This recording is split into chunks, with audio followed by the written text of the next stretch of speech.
মহাপ্রক্রেসি সব জায়গায় চলে না, করা উচিতও না। আর ঢাকা শহরে আমি আল্লাহর রহমতে বেশি আসি নাই, একবার যা ইচ্ছা তাই করে ফেলবে ওটা সম্ভব না।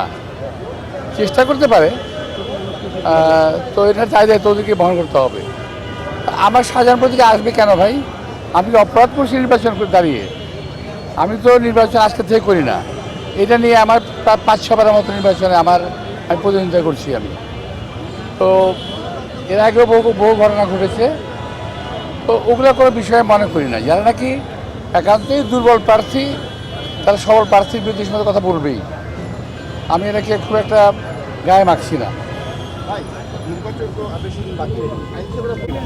আইন শৃঙ্খলা পরিস্থিতি নিয়ে আমি নিজেও খুব শঙ্কিত, কারণ কয়েকদিন আগেও আমাদের একজন কর্মীকে হত্যা করা হয়েছে এবং গতকালও বোধহয় একজনের উপরে আক্রমণ করা হয়েছে। আর আইন শৃঙ্খলা পরিস্থিতিটার যাতে আরও খারাপ হয়, এই জন্য কিছু কিছু প্রার্থী উস্কানিমূলক কথাবার্তা বলছে। আপনি খেয়াল করে দেখবেন যে আমাদের এই আসনের কিছু কিছু প্রার্থী, তাদের যে কাজকর্ম, তাদের কথাবার্তা অত্যন্ত উস্কানিমূলক। যেমন আমার সময় তারা বলতেছে, আজে বাজে কথা বলতেছে।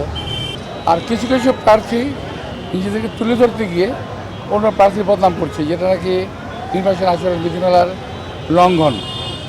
তো এই ব্যাপারে আমি নির্বাচন কমিশনকে আহ্বান জানাবো, তারা যেন ওই ব্যাপারে খেয়াল রাখেন। আমরা চাই নির্বাচনটা সুশৃঙ্খল এবং সুন্দর হোক।